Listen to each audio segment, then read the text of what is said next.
Hello and welcome once again to UPSC expertise. तो ये lecture होने जा रहा है रेगुलेटिंग एक्ट ऑफ 1773 के ऊपर। देखिए, कुछ एक्ट्स हैं लक्ष्मीकांत के स्टार्टिंग में दिए हैं, मॉडर्न इंडियन हिस्ट्री का भी पार्ट है।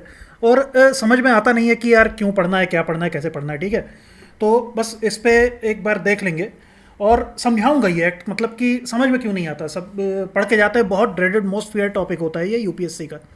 ठीक है, प्री के एक दिन पहले भी मैंने लोगों को देखा एक्ट पढ़ते हुए, बट याद नहीं हो पाता है। तो उसको मैंने सिंप्लीफाई करके समझा के बताने की कोशिश किया है, तो देख लेते हैं। ठीक है, तो ये हो गया हमारा रेगुलेटिंग एक्ट ऑफ 1773। तो एक बैकग्राउंड देखना पड़ेगा इसके लिए। देखिए, कोई भी एक्ट क्यों आया उसके पीछे समझना बहुत ज़रूरी है कि उसका बैकग्राउंड क्या है, क्या वजह क्या रही कि वो एक्ट लाना पड़ा, तभी हम समझ पाएंगे। Then only we are going to understand why a particular legislation, a particular act, a particular law was establish. ठीक है, तो देख लेते हैं कि देखिए, आपको पता होगा कि बैटल ऑफ प्लासी 1757 में हुई थी। उससे कहते हैं कि ब्रिटिश रूल की इंडिया में स्टार्टिंग हो गई थी। बैटल ऑफ बक्सर हुई थी 1764 में। उससे दीवानी राइट्स मिल गई थी ब्रिटिशर्स को, मतलब कि उससे रेवेन्यू कलेक्टिंग राइट्स मिल गई थी। तो बट उस टाइम पे क्या हुआ था ना कि रेवेन्यू कलेक्टिंग राइट्स तो मिल गई, बट ईस्ट इंडिया कंपनी है, उसका दिवाला निकला जा रहा था, मीनिंग वो लॉस में जा रही थी। उसके ऑफिशियल्स वो बहुत अमीर हो रहे थे। जैसे आप देख सकते हैं, ये यहाँ पे ये ट्रेजरी बेंच बेंच से पैसा चुरा रहा है, मतलब सरकारी पैसा चुराते थे। एक जो कहते हैं कि करप्शन आया है ना अपने इंडिया में, इतना करप्शन है, ये ब्रिटिशर्स की ही देन है। 200 साल तक जो करप्शन रहा है यहाँ पे, वो मेंटलिटी में आ गया। ऑब्वियस बात है, 200 साल तक कोई चीज़ होगी तो वो खून में आ जाएगी लोगों के। अभी इंडिपेंडेंट हुए 75 से ही कितने ही साल हुए हैं अभी।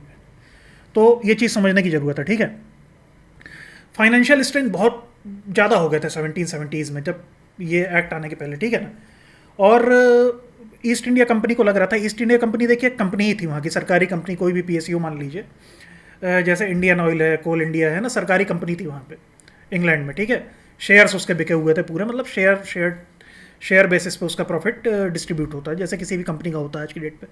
तो सरकार की ज़रूरत वहाँ पे महसूस हो रही थी। करप्शन मैंने बता ही दिया कि करप्शन होता था, और इससे बहुत ज़्यादा प्रॉब्लम हो रही थी। सरकार को पैसा नहीं जा रहा था, कर्मचारी पैसा खा जा रहे थे। ठीक है ना, तो ये चीज़ हो गई। इसके बाद में 1770 की बंगाल फैमिन होती है। ठीक है ना, अब देख सकते हैं कितना बुरी हालत है। तो इससे बहुत सारी मिलियंस ऑफ डेथ्स लिखा है। एक फिगर है कि अराउंड 10 मिलियंस, मतलब 1 करोड़ डेथ हुई थी उस टाइम पे। ठीक है ना, कहीं कोई ऑफिशियल पब्लिक पूरा रिकॉर्ड नहीं है। तो उससे भी पता चला कि कितनी ज़्यादा एडमिनिस्ट्रेटिव फेलियर्स हैं यहाँ पे कंपनी के। ठीक है, इसके बाद में नेक्स्ट रीज़न देख लेते हैं। तो एक्सपेंशन हो रहा था, जैसा मैंने बताया, battle of Plassey, battle of Buxar में बहुत ज़्यादा अब टेरिटरीज आ गई हैं कंपनी के अंडर में। ठीक है ना, बट अब बात यह है कि अब उसको गवर्न भी तो करना है, गवर्नेंस के भी चैलेंजेस आ रहे हैं, तो उसको भी एड्रेस करना था। गवर्नेंस के अब कंपनी कैसे रूल कर लेगी किसी के किसी टेरिटरी को। मान लीजिए रिलायंस इंडस्ट्रीज़ अफ्रीका के किसी शहर में कब्जा कर ले, तो वो कैसे चला लेगी रूल। ठीक है ना, इसलिए अभी गवर्नमेंट इंटरवेंशन की ज़रूरत थी। और कंपनी का मतलब काम क्या था उस समय पे, कि एक कमर्शियल आइडेंटिटी है, कि रूलर है, कि मतलब ये क्या लग रहा है आपको, ये सैनिक हैं कि गवर्नमेंट सर्वेंट्स हैं कि ट्रेडर्स हैं, कि क्या कर रहे हैं ये लोग यहाँ पे। तो एम्बिगुअस रोल था, मतलब पता ही नहीं था कि करना क्या है। इसको ट्रेड करना है, इसको रूल करना है, कि क्या करना है, कोई राजा के साथ में लड़ाई करनी है, मतलब करना क्या है, इसलिए आना पड़ा। बट अब वही है ना, ब्रिटेन में तो राज चलता था।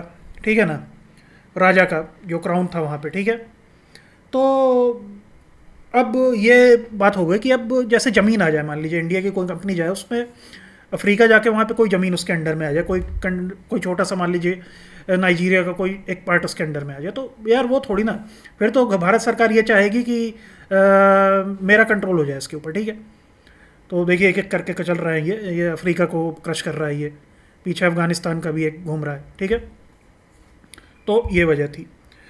अब यही वजह थी कि एक्ट लाना पड़ा हमें वहाँ पे। ठीक है ना, तो अब ज़रूरत क्या थी, क्यों क्यों क्राउन वहाँ पे एक्ट ला रहा था। तो ये था कि it was the British government's first move to oversee the East India company's actions in India.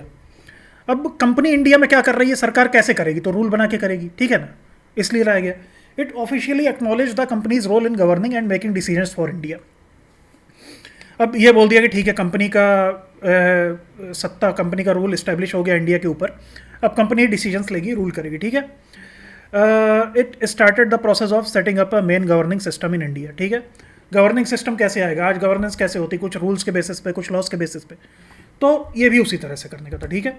तो ये मोटी मोटी ये वजह थी जो मैंने बता दी कि क्यों ये एक्ट लाए गए वहाँ पे, ठीक है। अब फीचर्स देख लेते हैं।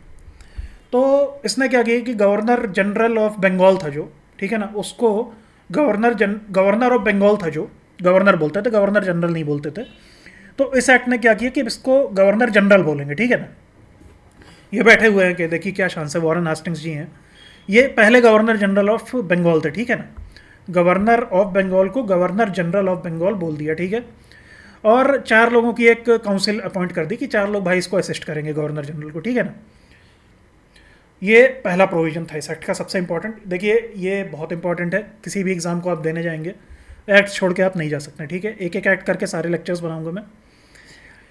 अब बॉम्बे प्रेसिडेंसी थी, मद्रास प्रेसिडेंसी थी उस टाइम पे, उसको गवर्नर जनरल ऑफ बंगाल के अंडर में डाल दिया, पहले नहीं था। पहले मद्रास प्रेसिडेंसी का गवर्नर जो बोलेगा वो वहाँ पे होगा, बॉम्बे का गवर्नर जो बोलेगा वो वहाँ पे होगा। अब ऐसा नहीं था, अब जो गवर्नर जनरल ऑफ बंगाल है वो जो बोलेगा वही मद्रास में होगा, वही बंगाल में होगा, ठीक है। इंडिपेंडेंस खत्म कर दी, सेंट्रलाइजेशन की तरफ जा रहा है, ठीक है। मतलब गवर्नर जनरल ऑफ बंगाल को सबसे ज़्यादा पावर है, और वो किसके लिए रिस्पॉन्सिबल है, मतलब वो किसको रिपोर्ट करेगा, वो ब्रिटिश क्राउन को रिपोर्ट करेगा, ठीक है ना। तो ये समझ में आ गया होगा। फिर एक सुप्रीम कोर्ट बन गई थी कलकत्ता में, सुप्रीम कोर्ट ऑफ कलकत्ता 1774 में। ये पेंटिंग है मोर और लेस उसी की है, फोर्ट विलियम्स में शिफ्ट हो गई थी 1800s के अराउंड, ये उसकी पेंटिंग है बेसिकली। बट आप देख सकते हैं यहाँ दिखाया गया कि ये सुप्रीम कोर्ट थी उस समय, कलकत्ता में थी, ठीक है।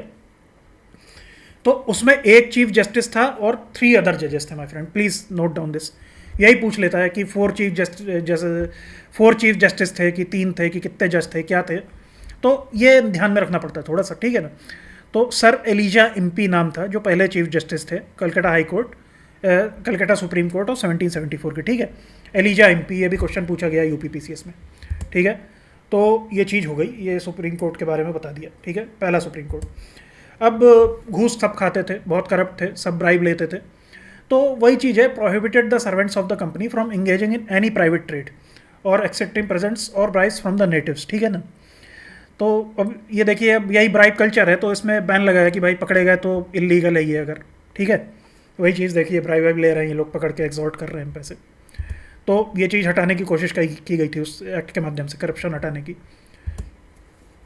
अब इससे क्या हुआ कि strengthen the control of the British government over the company by requiring the court of directors. अब ये देखिए एक बहुत इंपॉर्टेंट टर्म आया यहाँ पे, court of directors. Court of directors क्या है, नाम से ही पता चल रहा है, कंपनी के कुछ एम्प्लॉयज़ हैं, कुछ एम्प्लॉयज़ हैं जो डायरेक्टर्स हैं कंपनी के, ठीक है। 4-5 जो लोग मैनेजिंग डायरेक्टर, जैसे आज भी बड़ी कंपनीज में होता है, वही बोर्ड ऑफ डायरेक्टर्स को कोर्ट ऑफ डायरेक्टर्स बोला गया है। 4-5 लोग जो कंपनी को मैनेज करते थे उनको कोर्ट ऑफ डायरेक्टर बोला गया। To report on its revenue, civil and military affairs in India. ये देखिए, तो मतलब ब्रिटिश क्राउन में बताना पड़ेगा उनको कि यहाँ हिंदुस्तान में बेसिकली इन्होंने किया क्या है, revenue, civil and military affairs क्या क्या है, कहाँ लड़ाई हुई, कितना खर्चा हुआ, क्या किया, तो ये सारी चीज़ें बतानी पड़ेगी, ठीक है। तो ये मोर और लेस फ्रेंड्स 5 पॉइंट थे इस एक्ट के, ठीक है ना। Please consider subscribing this channel अगर अच्छा लगा हो तो। Till then take care, bye bye.